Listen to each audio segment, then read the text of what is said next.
मुसलमान और मुसलमान का मकसद ये मुसलसल जद्दोजहद का नाम है।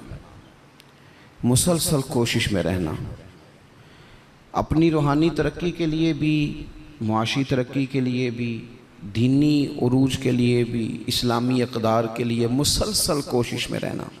मुसलसल दूसरों को लेके चलने के लिए, दूसरों को पैगाम हक़ देने के लिए, कुफ्र को पैगाम दीन देने के लिए, गलबा इस्लाम के लिए मुसलसल जद्दोजहद करना, ये मुसलमान को अल्लाह तबारक व तआला और उसके प्यारे हबीब अलैहिस्सलाम की तरफ से मकसद दिया गया है। कुंतुम खैरा उम्मतिन उखरिजत लिन्नास, तुम बेहतरीन उम्मत हो, लेकिन याद रखना तुम्हें लोगों के नफ़े के लिए पैदा किया गया है। तअमुरूना बिल मारूफ व तनहौना अनिल मुनकर, तुमने लोगों को मारूफ का हुक्म देना है और मुनकरात से मना करना है।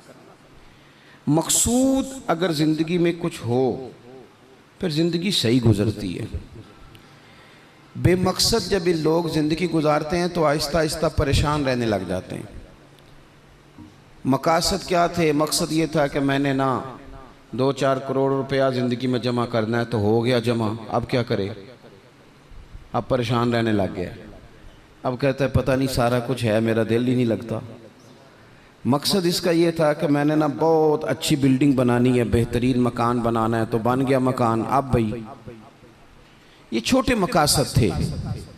मैंने मुल्क से बाहर जाना है, जाके सेट होना है, तो हो गया सेट। अब मकासद जब तक बड़ा नहीं होता, मुसलमान मकसद हयात को जब तक पहुंचता नहीं और जब तक वो सही डायरेक्शन पर चढ़ता नहीं, उतनी देर वो परेशान है।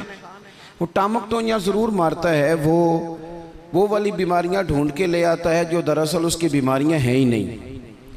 वो ढूंढता चूँकि उन चीज़ों को है, फिर इलाज भी उन्हीं का करता रहता है। याद रखें, ज़िंदगी बामकसद बनाएं। मकसद क्या हो? निरी रोटी कमाना मकसद ना हो, रोटी कमाएं भी और लोगों को खिलाएं भी। आप अगर इसलिए माल बढ़ाएंगे कि मैं मालदार हो जाऊं, तो ये तो महमूद नहीं, ये प्यारा नहीं आपका ये नज़रिया। लेकिन अगर माल इसलिए कमाएं कि या अल्लाह पैसे देना, पर मुझे तरीक़ा भी हज़रत उस्मान गनी वाला देना, मुझे सलीका हज़रत अब्दुर्रहमान इब्ने औफ वाला देना। आप अगर मकासद के तहत ज़िंदगी गुजारेंगे तो बेचैन नहीं रहेंगे। अगर आपका कोई मकसद है, आप अगर सहाबाए किराम अलैहिम रिदवान की मुक़द्दस ज़िंदगियों को देखें तो कोई मकसद था, कुछ पीछे था जिसके लिए वो जद्दोजहद कर रहे थे। हज़रत मौला अली शेर खुदा करमल्लाहु ताला वजहुल करीम, एक बात करता हूँ, एक मिसाल देता हूँ। हज़रत अली शेर खुदा का शुमार बज़ाहिर अभी बच्चों में होता था जब कलमा पड़ा, और जब सारी बरादरी इकट्ठी थी और हुजूर ने फरमाया मैं अल्लाह का रसूल हूँ, कौन कौन मेरे साथ दीन की मदद करेगा, कौन मुश्किल वक्त में हिफाजत करेगा, तो सब चुप रहे। हज़रत अली उठ के खड़े हो गए, कहा या रसूल अल्लाह, मैं मुहाफिज भी बनूंगा और दीन का मददगार भी बनूंगा। अब एक मकसद बना लिया है कि मैंने तलवार लेनी है, मैंने दीन की हिफाजत करनी है, मैंने ये काम करना। एक मकसद तो है ना यार, एक प्रोग्राम बना लिया है। अब हज़रत मौला अली शेर खुदा हर मैदान में पहली सफ़ में नज़र आए। एक मौका ऐसा आया जहाँ मेरे हबीब अलैहिस्सलाम ने फरमाया कि अली, तुम मदीने में मेरे पीछे रहो, बच्चे हैं, औरतें हैं, निगहबानी है, और मैं इसलिए इसी तरह तुम्हें छोड़ के जा रहा हूँ जिस तरह हज़रत मूसा अलैहिस्सलाम जनाब हारून को छोड़ के गए थे, मगर ये कि मेरे बाद नबी कोई नहीं। एक मौके पर सिर्फ छोड़ के गए, जिहाद पे साथ नहीं लेके गए, तो हज़रत अली रोने लगे। अल्लाह करे आपको समझ आए मेरी बात की। बच्चा हमारा भी रोता है, पर वो कहता है मैंने सैर के लिए जाना है। मकसूद कुछ और बना लिया है ना। पैसे हमारे बच्चे भी मांगते हैं, पर वो कहते हैं कि टूर जा रहा है, मैंने साथ जाना है। हमें भी रोना आता है कई दफ़ा, लेकिन वो जो पार्टी हमने काबू करनी थी वो कोई और करके ले गया। ये तो ग्राहक मेरा था, ये दाएं बाएं कैसे निकल गया। रोना तक आ जाता है, उनका भी रोना था। अर्ज़ की या रसूलल्लाह सल्लल्लाहु अलैहि वसल्लम, आप मुझे बच्चों और औरतों पर छोड़ कर जा रहे हैं? तो हुज़ूर सल्लल्लाहु ताला अलैहि वसल्लम ने फरमाया, अली उसी तरह छोड़ के जा रहा हूँ जिस तरह हज़रत हारून को जनाब मूसा कलीम छोड़ के गए थे। भाई एक मकसूद था कि मैंने मैदान में रहना है, एक इरादा किया था, एक प्रोग्राम बनाया था, फिर सारी ज़िंदगी वो मैदान में रहे। उनको जब खंजर लगा ना कूफे की जामे मस्जिद के करीब, तो बंदे को तकलीफ़ होती है तो वो हाय करता है, बेटे को आवाज़ देता है, नसीहतें लिखवाता है। लेकिन मौला अली को खंजर लगा तो क्या कहते हैं? कहते हैं फुज़्तु बिरब्बिल काबा, लो भाई लोगो रब्बे काबा की कसम आज मैं कामयाब हो गया हूँ। एक मकसूद बनाया था ना, आज मैं उस मकसूद तक पहुँच गया हूँ। यार कोई मकसद तो हो। लो सुनो बात, बुखारी में मौजूद है। एक खातून थी जो मस्जिद नबवी शरीफ में झाड़ू देती थी। मुश्किल काम है? चलें आप बताएं मुझे, मस्जिद के अंदर झाड़ू देना आसान है कि मस्जिद का सदर बनना आसान है? नहीं, सदर बनना ही सौखा दे, इसलिए कि सदर बन के करना कुछ नहीं ना, आर्डर ही जारी करना है। इल्ला माशाअल्लाह अच्छे लोगों की बात नहीं करता। इसलिए अच्छा ज़्यादा अजर वाला काम तो ये ना कि अल्लाह का घर साफ़ किया जाए। मैंने तो उलमा से कई जगह कहा है कि इस ओहदे का ना आप कोई नाम बदल दें, इस सीट का निगरान कर दें, सरपरस्त कर दें। क्योंकि जब सदर आप कह देते हैं ना, तो सदर पाकिस्तान का सबसे बड़ा आइनी ओहदा है, और सदर अगर बाइख्तियार हो तो पहला काम असेंबलियाँ तोड़ने का करता है, तो फिर मुश्किल हो जाएगी। एक खातून मस्जिद नबवी शरीफ में झाड़ू देती थी। कोई मकसद तो है ना यार, यानी जुमे वाले दिन मैंने झाड़ू देना है, कोई मकसद तो है। मैंने यार अल्लाह के घर, अल्लाह का घर समझ के, कमेटी की मस्जिद समझ के नहीं, महल्ले की मस्जिद समझ के नहीं, रब का घर समझ के मैंने यार वो वाशरूम साफ़ करने हैं जिनके अंदर लोग गुजरते हैं और नमाज के लिए अपने आप को तैयार करके लोग वुज़ू से फारिग होकर के आते हैं। एक मकसूद है, एक इरादा कर लिया है, कोई प्रोग्राम तो हो। ऐसे मुहम्मल फजूल वक्त गुजरता जाए। यानी हमारे यहाँ ना कुछ लोग कहते हैं मैं बोर बड़ा होता हूँ। आपने नाराज़ नहीं होना, मैं सैकड़ों और हज़ारों लोगों को जानता हूँ जो उनसे पूछना क्या कर रहे हैं तो कहते हैं टाइम पास कर रहा हूँ। तो मैं कहता हूँ आपने टाइम को बिल्कुल फजूल समझ लिया है। क्या समझते हैं आप? ज़िंदगी के लम्हात इतने फारिग हैं। और नबी पाक सल्लल्लाहु अलैहि वसल्लम ने फरमाया दो नेमतें ऐसी हैं जिनके बारे में बहुत सारे लोग धोखे में। दो नेमतें, नेमतें का हुजूर ने, नेमतान, दो नेमतें ऐसी हैं जिसके बारे में लोग धोखे में पड़ गए। उन्हें समझ ही नहीं आई कि हमारे पास नेमत या रसूलल्लाह कौन सी? हुजूर ने फरमाया एक सेहत और एक फुर्सत, एक सेहत और एक फुर्सत। अल्लाह ने फारिग वक्त दिया था कि बहुत सारे कुरान पाक पढ़ सकता था, दरूद पाक पढ़ सकता था, कोई काम कर सकता था, लेकिन बस उस चौक में गुजर गया, उस गली में वक्त गुजर गया, फलाने की बातें करते वक्त गुजर गया, मेलों ठेलों में गुजर गया, शुगल मेलों में गुजर गया, कोई ठंडे इलाके की सैर में गुजर गया, जो बचा था वो मोबाइल पे गुजर गया। बीत गए औकात हमारे।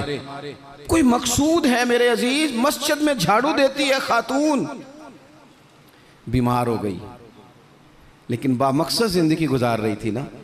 उसने किसी न किसी तरीके से अपने आप को मदीने वाले महबूब के दीन से जोड़ लिया था। झाड़ू देती थी मस्जिद में, बीमार हो गई। कुर्बान जाएं रसूल कायनात यानी अल्लाह की रहमत कामिला, हुजूर खुद चल के तीमारदारी करने तशरीफ ले गए और फरमाया अगर ये इंतकाल कर जाए तो मुझे खबर ज़रूर करना।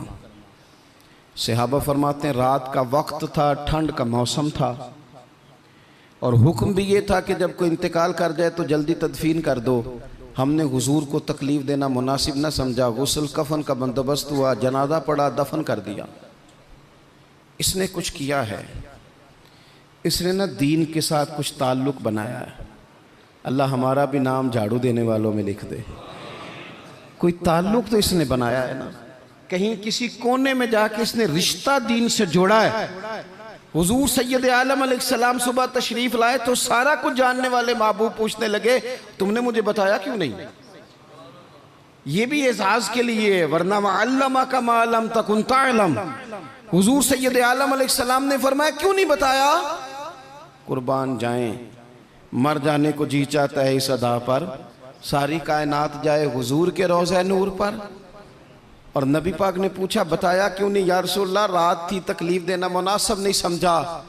ओ बूढ़ी अम्मा तेरे नसीबों पे हमारे माँ बाप कुर्बान हो। हुजूर फरमाने लगे मुझे बताओ उसकी कब्र कहाँ है? मैं यानी हुजूर किसी की कब्र पे आ जाए, अल्लाह की सारी रहमतें आ गई। करीम महबूब अलैहिस्सलाम कब्र पे गए। वैसे तो दूसरा जनाजा जायज़ नहीं, एक ही शर्त में जायज़ है कि अगर वारिस ने नहीं पढ़ा तो दूसरा जनाजा पढ़ा जा सकता है, लेकिन हुजूर तो खुद वारिस है ना सारी उम्मत के, और हुजूर इख्तियार रखते हैं, शारे हैं। हुजूर कब्र पे गए, यही बड़ी बात थी कि हुजूर उसकी कब्र पे चले गए, लेकिन कब्र पे खड़े होके हुजूर ने फरमाया दोबारा सफ़े बनाओ भाई, मैं दोबारा जनाजा पढ़ाऊंगा। क्योंकि कोई मकसद तो था ना, ये मस्जिद में झाड़ू देती थी। आखिरी वेले मेरी आँखियाँ राह तकना है तेरा, तेरा ते कुछ भी नहीं जाना सजना, पा जावें जे फेरा ते सौखा निकले सावे जहूरी, जे वेख लवा मुख तेरा। हुजूर तशरीफ़ ले आए, खुद तशरीफ़ ले आए और कब्र मुबारक पर खड़े होके दोबारा जनाजा पढ़ाए। नौजवानों, बड़ा वक्त ज़ाया हो गया, बड़ा। हमने ज़िंदगी में जो सबसे ज़्यादा चीज़ ज़ाया की है वो वक्त है। याद रखना, मुझे न बताना, किसी दोस्त को न बताना, लेकिन अपने आप से ज़रूर सवाल करना कि ज़िंदगी में हमें जितनी नाकामियाँ मिली हैं ना, उसकी असल वजह यह है कि हमने वक्त ज़ाया किया है, और बड़ा ज़ाया किया है। हम एक तो मकसद नहीं बना सके, दूसरा अपने वक्त को सही मैनेज नहीं कर सके। हम बड़ा कुछ कर सकते थे, अल्लाह तबारक व तआला ने सलाहियत दी थी, बहुत सारे काम हम अपने ज़िम्मे लेते तो कर जाते, लेकिन वक्त ज़ाया किया। इमाम बहकी ने हदीस लिखी है, मेरे रसूल पाक सल्लल्लाहु ताला अलैहि वसल्लम ने इरशाद फरमाया, जब सुबह दिन चढ़ता है ना तो दिन ऐलान करता है, वो दिन ऐलान करता है, कहता है मैं आज आया हूँ, आज के बाद नहीं आऊँगा, आज के बाद नहीं आऊँगा। कुछ करना है तो कर लो, आज जो दिन आया है ना, आज ये क़यामत तक दोबारा वापिस नहीं आएगा। कुछ कर लो। जिसने आज तिलावत नहीं की उसका ये दिन बगैर तिलावत के गुजर गया। मेरे अजीज, जिसने आज दरूद पाक नहीं ना पढ़ा, हुजूर को याद नहीं किया, उसका ये दिन गुजर गया बगैर दरूद पाक। जिसने आज सजदों की कसरत नहीं की, ये दिन बीत गया। दिन कहता है दोबारा नहीं आऊँगा। हज़रत उमर बिन अब्दुल अजीज़ रहमतुल्लाह अलैह से किसी ने कहा, हुजूर ये काम रहने दें, कल कर लेंगे। तो आप फरमाने लगे, अगर ये काम कल करूँगा तो जो काम कल करने वो कब करूँगा? ये कल पे डाल दूंगा तो जो काम कल करने वो फिर कब करूँगा? वो कल वाला दिन भी फिर इसी तरह गुजर जाएगा। 39 साल उम्र पाई हज़रत उमर बिन अब्दुल अजीज़ ने। कितनी? हल्का सा बोलिएगा। 1 कम 40, 1 कम 40, 39 साल उम्र। पिछले बादशाह जालिम थे, ये उनके जुल्म बिद हो गए। आवाम के साथ बड़ी जगह पे वो खैर नहीं कर पाते थे, जनाब उमर वो खैर भी कर गए। हज़रत उमर बिन अब्दुल अजीज़ रहमतुल्लाह अलैह सारा हुकूमत का नक्शा भी बदल गए। ये 20 कुरान भी पढ़ गए और करोड़ों दफ़ा मदीने वाले पे दुरूद व सलाम भी भेज के चले गए। उम्र 39 साल पाई, उम्र 39 साल पाई। बीत गया हमारा वक्त। पीछे पलट के देखते हैं तो बड़ा कुछ ज़ाया कर आए। मज़ीद ना करना, मज़ीद ना करना। अपने अगर हम चाहते हैं मुआशरा इस्लाह पजीर हो तो एक तो बामकसद, दूसरा वक्त बिल्कुल किसी मौके पे ज़ाया नहीं करें, किसी मौके। इमाम शाफ़ी रहमतुल्लाह अलैह फरमाया करते थे, मैंने सूफिया से एक बात सीखी है जिसने मुझे बड़ा नफ़ा दिया है। हुजूर वो क्या है? आप फरमाते हैं, सूफिया फरमाया करते हैं कि वक्त एक तलवार है, इसे अपने हाथ में कर लो तो बड़ी मुश्किलात काट डालोगे, और अगर तुमने इसको अपने हाथ में ना किया तो फिर वक्त तो तलवार ही है, ये तुम्हें काट डालेगा, फिर तुम कट जाओ। जवान बिलखुसूस ये टाइम पास ये निकाल दें। मिजाज बन गया है हमारा शुगल मेले का। गप्पे घंटों भी हों तो वक्त का पता नहीं चलता। शुगल मेले का, मैं आपको पता है हम गुलाम हैं औलिया के, हम सूफिया के नज़रियात को कुरान और सुन्नत की तर्जुमानी समझते हैं। लेकिन ये कि आपने नहीं देखा होगा कि 20 लोग इकट्ठे होकर किसी जगह एक गली से निकले हों, कोई पूछे किधर जा रहे हो तो कहें हम जुमा पढ़ने जा रहे हैं मस्जिद में। 20 होके नहीं निकलते। लेकिन अगर ठंडे इलाके में सैर करने जाना हो तो 20 की बस भर जाती है कि नहीं? अगर कहीं फलानी जगह मेला लगा हुआ है तो फिर 2-3 गलियों से बसें भर जाती हैं कि नहीं? मैं अक्सर कहता हूँ कि आपने शुगल मेला बना लिया है मज़ारात को। शुगल मेला सारे रास्ते में नमाज नहीं पढ़ी, क्या मिजाज, वक्त को जाया कर रहे हैं और बड़ा ज्यादा कर रहे हैं, और ये पलट कर हाथ नहीं आएगा। जिन लोगों ने काम किया, हमारा हजार हा इख्तलाफ है यूरोप के साथ, पर ये बात तो मान जाओ ना, उन्होंने अपना वक्त मैनेज कर लिया है, मैनेज कर लिया। हम अभी तक हैं, बहुत सारी चीजें हैं, नारों में जिंदा हैं, उन्होंने मैनेज तो किया है। तीसरी बात मेरे अजीज इस्लाह मुआशरा के लिए जो बड़ी अहम और बड़ी ज़रूरी है, वो ये है कि तरजीहात का तायुन करें ज़िंदगी में। मेरी दरअसल तरजीह क्या है, असल मकसूद क्या है। ये हमारे मजहबी इज्तिमात होते हैं, मुझसे लोग वक्त लेने के लिए आते हैं, बड़े अच्छे लोग होते हैं, खैर के लिए आए हैं, वरना हमें कौन पूछता है। तो मैं कई दफ़ा पूछता हूँ दोस्तों से कि जो आप महफिल करा रहे हैं तो कोई पस मंज़र भी तो बयान करें ना, मकसूद क्या है। चलें इतना ही कह दें कि सवाब की नीयत से करा रहे हैं, अल्लाह में अजर देगा, लेकिन ये कि मकसूद ही नहीं पता। जवानों की बड़ी बड़ी जमातें बनी हुई हैं, मकसूद का ही नहीं पता दरअसल जाना किस तरफ।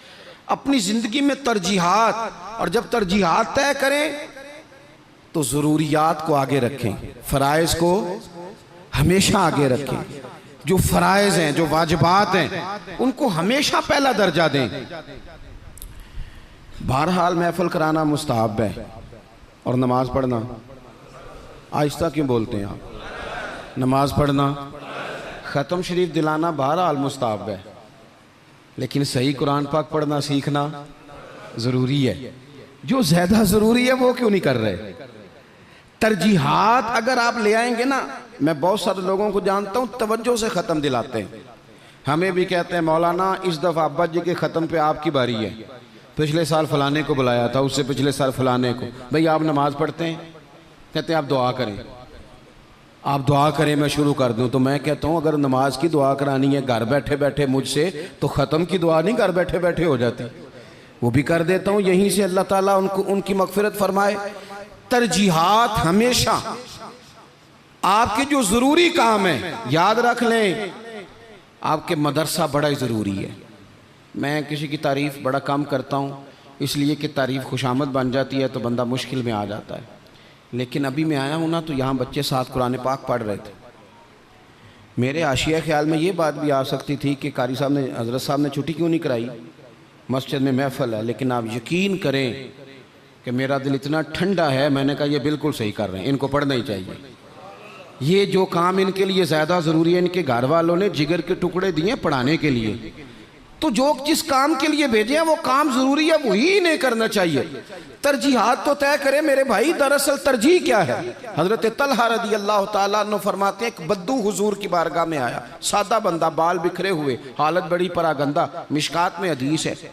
उसने आन करके अर्ज़ की, या रसूल अल्लाह सल्लल्लाहु ताला अलैहि वसल्लम, हुजूर मुझे बताइए इस्लाम क्या है, इस्लामी अहकामात बताएं। तो हुजूर ने कलमा शहादत के बाद फरमाया कि वक्त पर नमाज पढ़ना, दिन और रात में 5 नमाजें तेरे ऊपर ज़रूरी हैं। उसने अर्ज़ की हुजूर कुछ नफल भी पढ़ूं? तो फरमाया अगर तो अपनी तरफ से पढ़े तो बड़ा ही अच्छा है। उसने कहा, उसके बाद फरमाया साल में 1 महीने के रोज़े रखना। अर्ज़ की हुजूर कुछ नफली भी रखूं? फरमाया रखे तो बड़ा बेहतर है। फिर फरमाया हज फ़र्ज़ हो जाए तो पहली फुर्सत में करना। हुजूर कुछ साथ नफली भी करूं? फरमाया करे तो अच्छा है। फिर फरमाया ज़कात दे, ज़कात।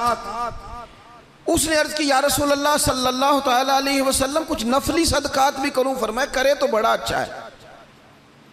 उसने ये बातें सुन के ना सिर्फ फ़राइज़ की तालीम दी, फ़राइज़ की।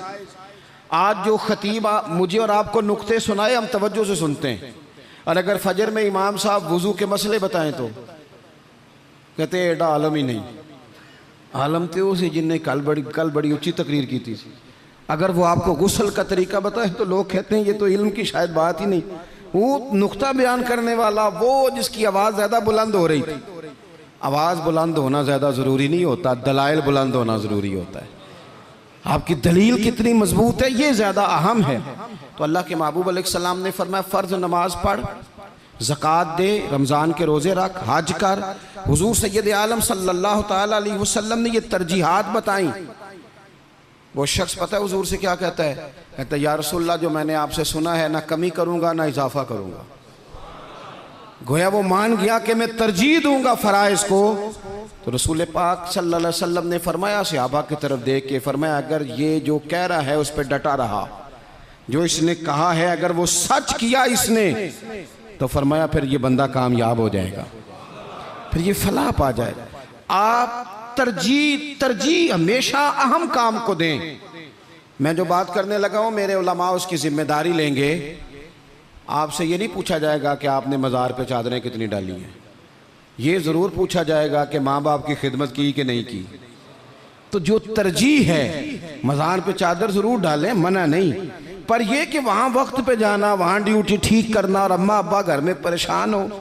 रसूल कायनात सल्लल्लाहु अलैहि वसल्लम की खिदमत में एक सहाबी हाजिर हुए, अर्ज़ की या रसूल अल्लाह सल्लल्लाहु ताला अलैहि वसल्लम, मैं एक मसला दरियाफ्त करने आया। मेरे दोस्तों पता हमें क्या हुआ है, हमने ना बाहर वक्त बहुत ज़्यादा दिया है और जो हमारे घर के अंदर हमारी जिम्मेदारियां थी ना, हमारे बच्चे, हमारी बीवी, हमारे बहन भाई, उन जिम्मेदारियों से ना हमने जान छुड़ाई है। इल्ला माशाल्लाह कुछ लोगों ने बच्चे को चार्ज किया, बच्चा तंग कर रहा है, लगा दो गेम मोबाइल पे, चलो हमारी जान छूटी, वो जाने उसका काम जाने। आप अगर 10-15 मिनट बच्चे को देते, वो आपसे खेलता, वो मानूस होता। आप कहते मैं बड़ा मसरूफ़ हूँ, और भाई तो इतना मसरूफ़ तो नहीं जितने मदीने वाले महबूब मसरूफ़ हैं।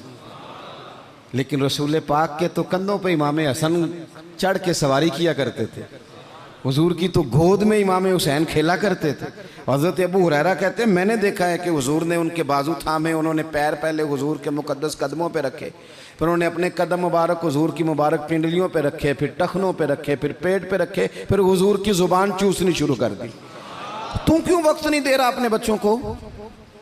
क्यों नहीं हम वक्त दे पाते अपने नवासों को, नवासियों को, पोतों और पोतियों को? वो जो हमारे लिए ज़रूरी था वो हमसे मानूस होने की बजाय किसी बदअकीदा से जाके मानूस हो जाते हैं। पता तब चलता है जब सारा अकीदा बिगड़ जाता है। अपने घर के अंदर जो जिम्मेदारियां उनको तरजीह दें। हुजूर सैयद आलम अलैहिस्सलाम ने फरमाया खैरुकुम खैरुकुम लिअहलिही व अना खैरुकुम लिअहली, फरमाया तुम में बेहतर वो है जो अपने घर वालों के लिए बेहतर है। व अना खैरुकुम लिअहलिही, और जाके पूछ लो मैं तुम सबसे बढ़ के अपने घर वालों के साथ खैर करने वाला। तरजीह दें। एक सहाबी आए, अर्ज़ करते हैं या रसूल अल्लाह सल्लल्लाहु अलैहि वसल्लम, मेरी बीवी पे हज फ़र्ज़ है, वो हज करने जा रही है, ये सियासता में हदीस मौजूद है, और मेरा नाम एक गज़वे में लिख दिया गया है, मैं जिहाद के लिए जा रहा हूँ, नाम मैंने लिखवा लिया है, हुक्म मेरे लिए क्या है? मेरी बातों की समझ आ रही है आप हजरात को? मेरी बीवी हज के लिए जा रही है, वो साहिब इस्तात होगी, जाहिर है उसके पास माल होगा, वो जा रही है, उसको जाना है, वो तैयार है, और मेरा नाम गज़वे में लिखा है, तो हुक्म क्या है? देर नहीं लगाई रसूल पाक ने, हुजूर फरमाने लगे तो अपना नाम गज़वे वाली लिस्ट से कटा, जिहाद पे ना जा, बल्कि तू महरम बनकर अपनी बीवी के साथ हज करने जा। वो तेरी जिम्मेदारी है, वो तेरे अलावा कौन महरम बनेगा उसका? तो जो तेरी ड्यूटी का काम है उसे तो करना, तरजीही बुनियादों पर काम को करें। 4 बातें हो गई, एक बात आखिर में 5वीं। हम ना बहुत सारी चीज़ों की इस्लाह करते हैं, लफ्ज़ भी कई दफ़ा तराश लेते हैं, जुमले भी बड़े अच्छे तरतीब दे लेते हैं, लेकिन आहिस्ता आहिस्ता ना हमारे लहजे सख्त हो गए। सारी तवज्जो लफ्ज़ों पे ना दें, कुछ लहजों पर भी दें। लहजा जो होता है ना इंसान का, लहजा, यानी बेटे को आवाज़ दी, अब्बा जी ने कहा बेटा, उसने कहा जी अब्बा जी क्या मसला, हुक्म करें, अभी तो मैं गया था। इसमें जुमला गुस्ताखी वाला कोई भी नहीं, पर लहजा गुस्ताखी वाला है। अब्बा जी क्या हुक्म है? कोई गुस्ताखी है इस लफ्ज़ में? अभी तो मैं यहाँ से गया हूँ, कोई गुस्ताखी है? लेकिन उसका जो लहजा है ना, चले मैं आसान करता हूँ, आपकी समझ में बात आएगी। कुरान पाक में हज़रत लुकमान अपने साहिबजादे से बातें करते हैं, और वो सूरह लुकमान की बिल्कुल इब्तदा में वो आयात मौजूद हैं। तो हज़रत लुकमान ने ना अपने बेटे को जो नसीहतें की, एक नसीहत ये भी की थी, कहा वला तुसग़िर ख़द्दक लिन्नास, बेटा लोगों से रुखसार टेढ़ा करके बात ना करना, मुंह टेढ़ा करके तुरशरुई के साथ बात ना करना। तुरशरुई, वो बूढ़ा ससुर, बूढ़ी सास बहू से कहती है पुत्र रोटी लाना, तो रोटी लाई है तो उसने ज़ोर से बर्तन पटका है ज़मीन पे, पानी डाला है तो जोर से रखा है, दरवाज़ा तलखी से बंद किया। बूढ़े थे बेचारे, बीमार थे, परेशान हो गए। शाम को बेटा आया तो रो पड़े। कहा पुत्र तेरी बीवी बड़ा परेशान करती है। तो उसने कहा अपनी बीवी से इधर आना। तो बीवी जवाब में पता क्या कहती है, तवज्जो है मेरी बात पर?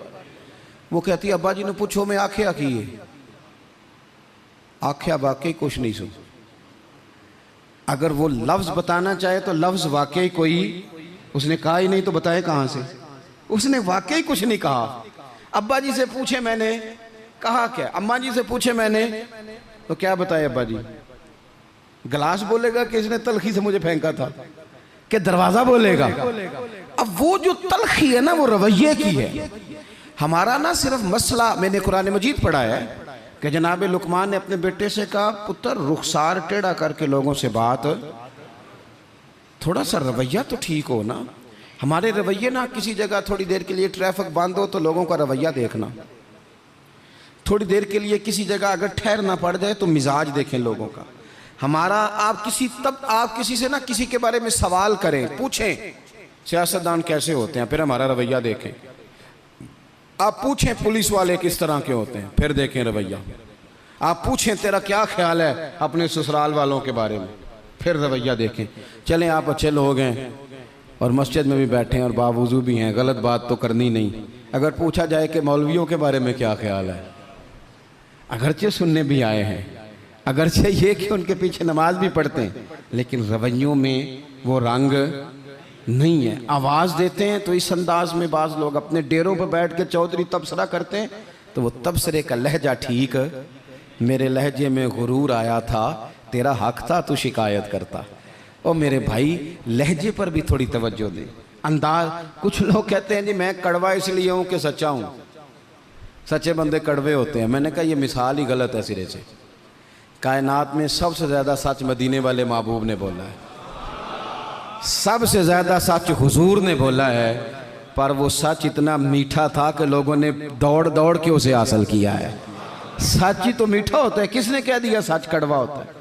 ये हम कड़वा बना देते हैं। तुरशुरुई थोड़ा सा ना लहजे पर भी देखे ना, एक बेटा है, लहजे की बात है ना। वालदा ने, वो बेचारी अम्मा को टेलीफोन आ गया बेटी का कि अम्मा जी 20,000 रुपया चाहिए, मैं मजबूर हूँ, मैं तकलीफ़ ना देती। तब वो वालिद वालदा बैठे हैं, मशवरा कर रहे हैं, बेटा पहले ही ज़्यादा तनख्वाह कोई नहीं, खर्चे पहले ही ज़्यादा, कैसे कहेंगे। बड़ी उन्होंने ना मशवरा करके, बेटा आया तो बड़े प्यार से प्रेम से बात की। का पुत्र दिल तो नहीं करता, हमें तेरे हालात का पता है, पर तेरी बहन बेचारी को ना 20,000 की ज़रूरत है। अब एक लहजा ये है। उसने कहा अब्बा जी कमाल बात है, आपको पहले भी पता ही है, आप मुझे रोज़ तकलीफ़ देते हैं, पहले इतने खर्चे, अभी ईद पे दिया तो था 3,000 उसके घर में, फिर उसने फ़ोन कर दिए, उसे भी सोचना चाहिए। उठ के चला गया। माँ बाप बेचारे सारी रात रोते हैं, हमने क्यों बात की, न करते, क्या इसने रवैया इख्तियार किया। एक रवैया ये है, एक रवैया ये है कि अब्बा जी और अम्मा जी ने बड़े चुन के जुमले का, बेटा हमें तेरे वसाइल का भी पता है, मसाइल का भी पता है, दिल नहीं करता, पर तेरी बहन किससे बात करे, गरीब है, उसने कह दिया है मजबूरी है, उसे को 10-20 हज़ार चाहिए। तो बेटा उठ के करीब आ गया, उसने अम्मा का हाथ पकड़ के सीने पे रखा, बाप का हाथ चूमा। उसने कहा अब्बा जी आप झिझक झिझक के बात क्यों करते हैं, 20,000 की क्या बात हुई, मेरी जान भी हाज़िर है। गरीबी और बात है, मजबूरी और बात है, पर आप हुक्म किया करें, मैं गुलाम हूँ आपका, आप झिझक के मेरे साथ भी झिझकेंगे, आप खुल के बात करें, आपको फ़ोन कर देना चाहिए, मैं उधार पकड़ूँ कुछ करूँ, आप जो करेंगे। रोएगा उसका अब्बा भी सारी रात ही, रोएगी इसकी अम्मा भी सारी रात ही, पर दुआएं मांगती रोएगी। अब्बा दुआएं मांगता रोएगा कि या अल्लाह इस तरह की औलाद सबको अता फरमा। रोएगा। रवैये, लहजे, अंदाज, गुफ्तगू, इसमें तब्दीली की ज़रूरत है, इसमें तब्दीली की ज़रूरत है। हज़रत जाबिर इब्न अब्दुल्लाह रदी अल्लाह ताला अन्हु रवायत करते हैं, एक सहाबी फरमाते हैं हुज़ूर पहले दिन मदीने तशरीफ़ लाए हिजरत करके, मैं ज़ियारत के लिए गया तो मैंने मुस्कुराते देखा। बड़े बड़े वक्त आए ना, इनमें बदर भी आया, ओहद भी आया, ओहद में शहादतें भी हुई, इन मौक़े में बड़ा कुछ आया, लेकिन मैंने हुजूर को 10 साल ज़ियारत करता रहा, जब भी मिला हूँ मुस्कुराते मिला हूँ। और मैं हुजूर के विसाले ज़ाहिरी से कुछ दिन पहले भी ज़ियारत करने गया तो मदीने वाले को मुस्कुराते ही देखा है। तलखी बड़ी है रवैये में, तलखी बड़ी है मिजाजों में। तो फिर अपनी बात सारी दोहराता हूँ। सबसे पहले तो ज़िंदगी बामकसद करें, बेमकसद ना बनाएं, वरना आप बिला वजह के परेशान रहेंगे। दूसरी बात ये कि उस बामकसद ज़िंदगी में फिर वक्त एक लम्हा भी ज़ाया ना करें। अपने सारे मामलात को तरतीब दें, उठना कितने बजे है, खाना कितने बजे। और बड़ी ज़िम्मेदारी से कह रहा हूँ, 2 दिन आपको फजर के दिन मुश्किल से उठना है। किसी के उठाए उठेंगे 2 या 3 दिन, या अलार्म आपको उठाएगा, तीसरे दिन इंशाअल्लाह ताला आपका दिमाग खुद ब खुद जाग जाएगा। अल्लाह ने मिजाज इस तरह का बनाया है इंसान का, तो वक्त नहीं ज़ाया करना। तीसरी बात यह कि तरजीहात का तयन करना है। तरजीहात का, जो फ़राइज़ हैं वो बहरहाल पहले हैं, जो वाजिबात हैं वो बहरहाल पहले हैं, जो हुकूकुल इबाद हैं वो बहरहाल। हज़रत अब्दुल्लाह इब्न अब्बास रज़ी अल्लाह तआला अन्हु मस्जिद में इतिकाफ़ बैठे हुए थे। तो एक बंदा आके मस्जिद में बड़ा परेशान होकर बैठ गया। तो फरमाया, ओ भाई क्या हुआ? कहने लगा, हुज़ूर बड़ा परेशान हूँ, एक बंदे का कर्ज़ देना है और मजबूर हूँ, दे नहीं पा रहा। आप फरमाने लगे, मैं तेरे लिए कोई बात करूँ तो तेरा काम बनता है? उसने कहा, हुज़ूर अगर कर दें तो बड़ी बात है। इतिकाफ़ बैठे थे, जूते पहने मस्जिद से बाहर निकल आए। वो बंदा कहने लगा, हुज़ूर रुके रुके, शायद आपको याद नहीं रहा, आप इतिकाफ़ में हैं। तो हज़रत अब्दुल्लाह इब्न अब्बास रो पड़े और हुज़ूर की कब्र नूर की जानिब इशारा करके कहने लगे, ज़्यादा अरसा नहीं गुजरा, मैंने मदीने वाले हबीब से सुना है कि जो किसी भाई की एक मुश्किल हल कर दे, अल्लाह 10 एतिकाफ़ से ज़्यादा सवाब अता फरमाएगा। तो जो वक्त तरजीह तय करने का था, मैंने तय कर लिया। इस वक्त तरजीह तुझे मुश्किल से निकालना। हुकूकुल इबाद अगर तरजीह है तो उसे तय करें, फ़राइज़ तरजीह है तो उसे तय करें, और अपने रवैयों को अच्छा रखें। सब्र बड़ा हुसन है, सब्र में बड़ा कुछ पिन्हा हो जाएगा। बेसब्र आदमी चंद कदम भी नहीं चल सकेगा, थक जाएगा। ये चीज़ें ज़िंदगी में पैदा करें। उम्मीद है हमारी इस्लाह बड़ी करीब आ जाएगी।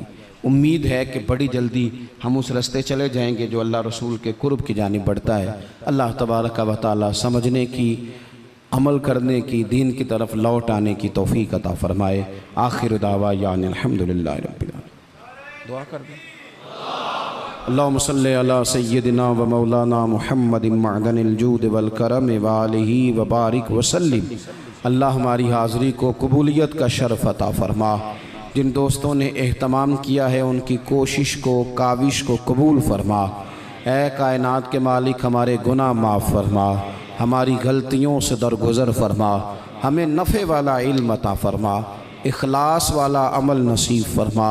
ऐ अल्लाह, नेकी के रास्ते पे चलना हमारे लिए आसान बना दे। गुनाह और बदी से कल्बी नफ़रत अता फरमा दे। बीमारों को शिफा दे दे, मकरूज़ों को कर्ज़ों से रिहा कर दे, तंग दस्तों को वुस्अत रिज़्क़ दे दे। जो बेघर हैं उन्हें अपनी छत दे दे, जो बे औलाद हैं उन्हें साहिब औलाद कर दे। औलाद वालों की औलाद को फरमा बरदार बना दे। हमारा ख़ात्मा बिल खैर फरमा, हमारा ख़ात्मा बिल ईमान फरमा। पर्दा पोशी नसीब फरमा, पर्दा पोशी नसीब फरमा। रब्बिग़फिर वरहम व अन्त खैरुर राहिमीन। व सल्लल्लाहु तआला अला हबीबिही सय्यिदिना व मौलाना मुहम्मदिन। अस्सलाम।